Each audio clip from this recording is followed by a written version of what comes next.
y lo hemos invitado al amigo Roberto Rodríguez Rabanal para el comentario. Bienvenido, Roberto, bienvenido a Ánfora 2021. Sí, muy buenos días, muchas gracias por la invitación, siempre dispuesto a dialogar sobre los temas que ustedes consideren. Correcto, y una primera visión, Roberto, conjuntamente con Miguel Ángel estábamos comentando de la renuncia del canciller Héctor Béjar. ¿Cuál es la visión sociológica que tienes con respecto a este hecho y lo que le permitiría al presidente Castillo esta renuncia y seguramente también poder modificar parte del gabinete Bellido Ugarte? Adelante. Bueno, en primer lugar, hubiera sido preferible que el colega, quiero llamarlo así, mi colega Héctor Béjar, pudiera haberlo interpelado, pudiéramos haberlo escuchado, pudiéramos haber procesado un debate de ideas, de puntos de vista en democracia para que en uso de sus facultades tomara una decisión que incluso podría haber sido la censura. Para mí,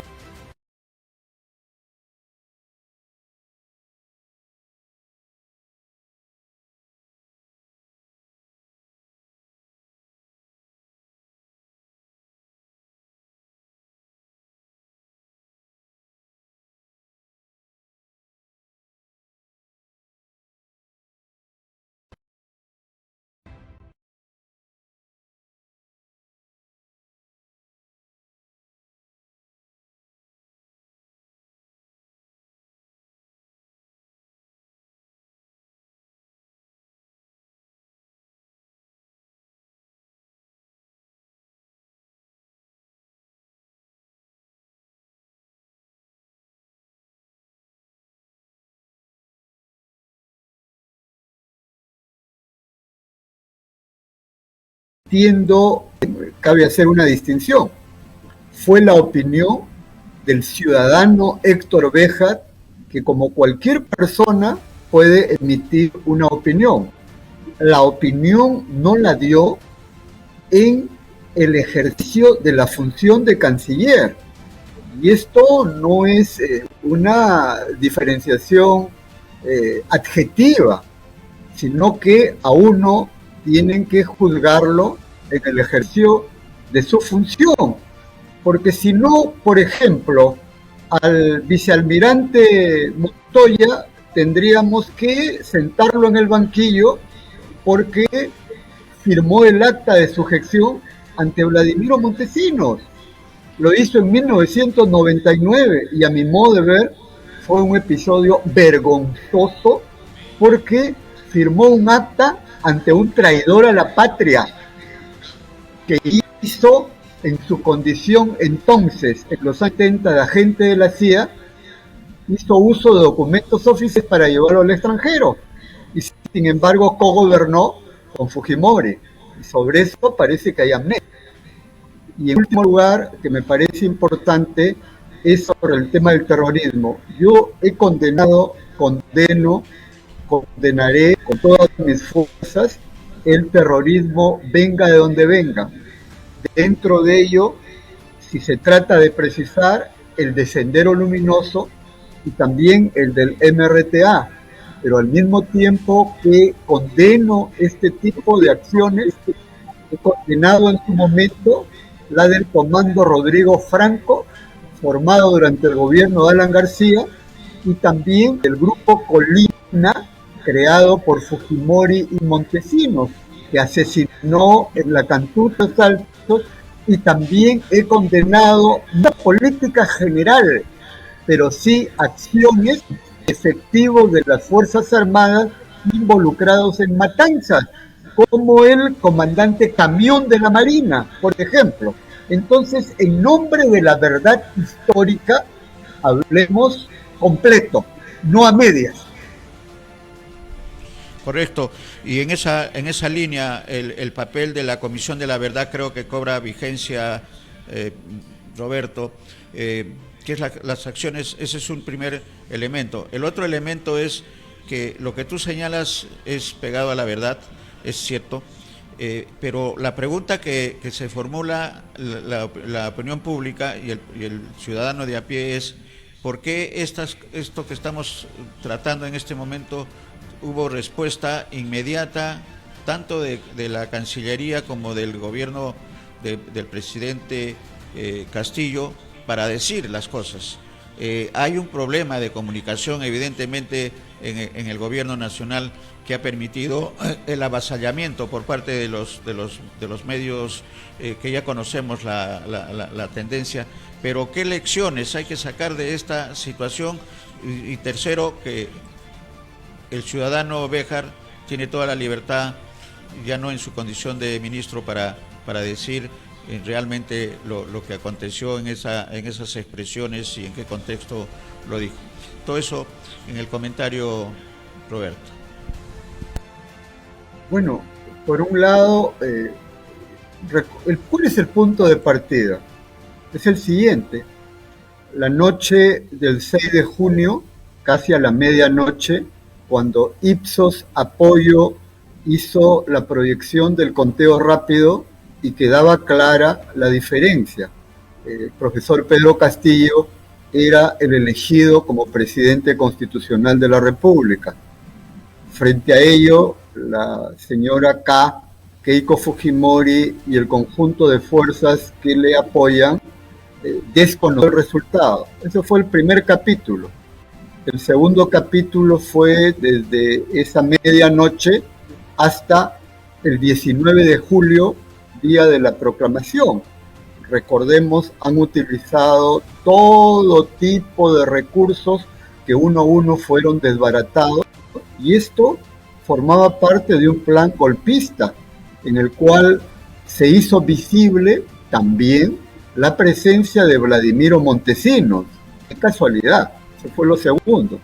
Lo tercero, el objetivo era impedir que el profesor Castillo fuera proclamado presidente antes del 28 de julio y por lo tanto que asumiera la presidencia de la República quien resultara elegido presidenta o presidenta del Congreso. Imagínense si ahora está sucediendo lo que está sucediendo, cómo hubiera acontecido si se concretara lo anterior. Y lo último es que a partir del 29 de julio, porque en el marco del plan bicentenario se dio el mensaje del 28 de julio, ha empezado un conjunto de mensajes y de acciones para restarle legitimidad al gobierno, e inéditamente estaba haciendo una comparación en el mundo. Ya pasamos también a este nivel al libro de los récord Guinness. El Perú es el país número 1 en el mundo en el cual un presidente elegido democráticamente en el marco de la Constitución, más allá de las críticas que se tenga, y que es juramentado, a los pocos días se le pide su vacancia. ¿Qué cosa eso? ¿Qué es eso? Un plan golpista. Entonces, ese es el telón de fondo. Y en ese marco termino, creo que lo de Héctor Béjar era crónica de una salida anunciada. Me quedaba claro que lo iba a censurar el Congreso por el odio visceral de las expresiones en las cuales no se quiere escuchar nada. Se quiere imponer un pensamiento único. Lo que sucede es que no ha habido el espacio democrático para que Héctor Béjar exponga sus ideas, y luego de eso, y si iba a haber un diálogo de sordos, lo iban a censurar. Pero todos los que están viendo, escuchando este programa, me incluyo, hubiéramos tenido la oportunidad de estar presente en un debate televisivo donde escuchemos los argumentos de uno y otro lado. Eso no se ha dado y Héctor Béjar ha renunciado, y entiendo que lo que no pudo exponer en el Congreso a partir del día de hoy ha empezado a hacerlo y hay que escucharlo, ¿no? Para conocer su postura, ¿no? Creo que todo esto no le hace bien a lo que yo denomino una democracia institucional que requiere estabilidad y para ello tiene que haber gobernabilidad. Y para que haya gobernabilidad tiene que haber voluntad de diálogo de todos los sectores y no ayuda nada el hecho que minutos después de conocerse la renuncia de Héctor Béjar, el vocero de Renovación Popular del grupo de López Aliaga empezar a anunciar sigue tal, sigue tal, sigue tal. Y estamos notificados, el pelotón de funcionamiento tiene muchas tareas según el ex almirante y quiere fusilar. El fusilamiento va a ser la respuesta democrática de Perú. Ya estamos notificados. Muy bien, excelente y puntual la precisión. Miguel Ángel, para entrar al diálogo. ¿Qué tal? ¿Cómo estás, Roberto? Muy buenos días. Todavía nos faltan algunos minutos para el Ángelus. Importante reflexión, Roberto, sobre la situación política en el Perú y especialmente en esta suerte de guerra de posiciones, en donde evidentemente en el Perú podríamos ya confirmar que el diálogo de sordos se ha normalizado en nuestro país. Entonces, y eso por supuesto en agravio e inestabilidad del gobierno del presidente Castillo. Pero también el Ejecutivo, el propio presidente Castillo, tiene una responsabilidad, porque lo que ocurre es que se necesita también señales claras de cómo va a dirigir el país. Entonces, lo que ocurre también es que algunos personajes que integran el gabinete ministerial, es probable que por lógica debieron haber dado un paso al costado o no debieron aceptar los cargos. Pero ya estamos en una situación difícil. El asunto es, ¿qué recomendaríamos o qué recomienda Roberto Rabanal al gobierno para que efectivamente también dé esas señales claras y además ejerza realmente el poder ejecutivo que le ha sido dado por la voluntad del pueblo en las elecciones de este año? Sabemos que existe la oposición, ya clarísimamente tiene toda una estrategia. Ya salió Béjar, ahora faltan 3 o más. ¿Qué recomendamos o qué recomienda Roberto Rodríguez Rabanal al presidente Pedro Castillo para que él asuma una responsabilidad y la ejerza en nombre de todos los peruanos? Bueno, justo la invitación para este programa, para conversar, tiene como título algo así como las oportunidades del presidente Castillo en tiempos de crisis. ¿Qué recomiendo? Primero, afirmar el plan bicentenario y el contenido fundamental del mensaje del 28 de julio, poniendo énfasis en los siguientes aspectos. 1, la defensa de la salud y la vida, y eso significa ponerle el acento en todo lo que representa la lucha contra la pandemia coronavirus, la Delta, británica, en fin. Ha habido una buena experiencia hace algunos días con el vacunatón que logró llegar a cerca de 750,000 personas. En este momento, más de 7 millones de peruanos y peruanas ya hemos recibido, me incluyo, la segunda dosis, y de acuerdo a lo proyectado para este fin de semana, estaríamos superando el 25% de la población total vacunada. Eso tiene que tener continuidad. Ha habido un diálogo con el Colegio Médico ayer del ministro de Salud, Hernando Ceballos, para concordar criterios.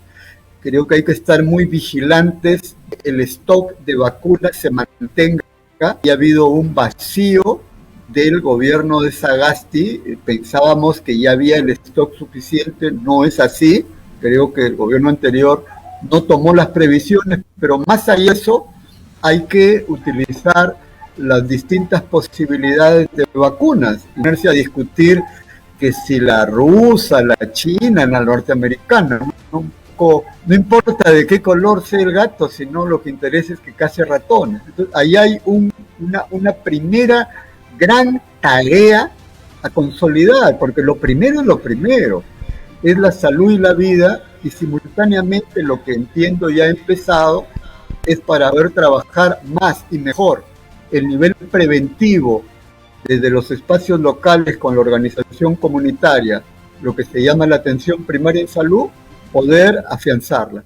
Ese es un primer elemento que es lo primero de lo primero. Sin eso, todo el resto es ilusión, para llamarlo de alguna manera. Lo segundo es economía y empleo. En relación con eso hay varios aspectos. Leía ayer y hasta donde estoy informado, será materia de un conjunto de anuncios, no sé si más tarde, dado que hoy hay Consejo de Ministros o en los próximos días, refería a un programa de empleo temporal, sobre todo en infraestructura, y eso está ligado a la dinamización de la inversión privada y pública. Creo que va a ser importante, incluyendo caminos rurales, que es clave para superar la brecha ciudad-campo, generar el acceso al mercado con celeridad. Muchos productos se pudren porque en época de grandes lluvias, etcétera, no pueden sacar sus productos, para poner un ejemplo concreto. Y el elemento tiene que ver con la economía también, el otro aspecto. Esperemos que el tema del dólar se vaya nivelando paulatinamente.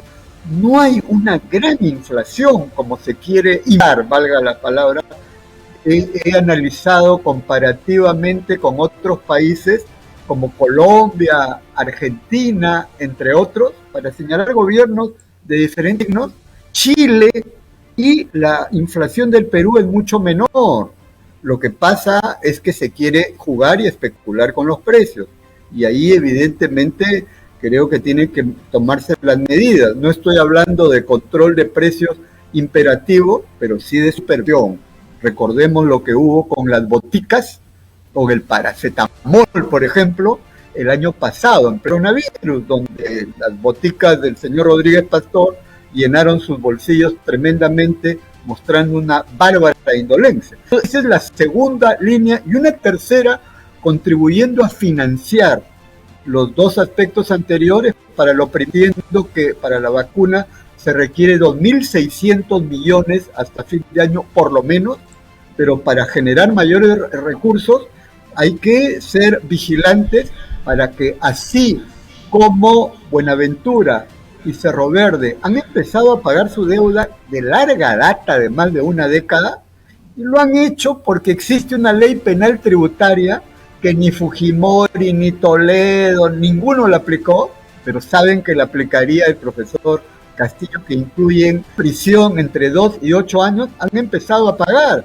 Pero sin embargo Roque Benavides acaba de anunciar que ha pagado, pero esa deuda está en disputa en un arbitraje internacional y que espera recuperarla. El patriota Roque Benavides, con ese tipo de contribución.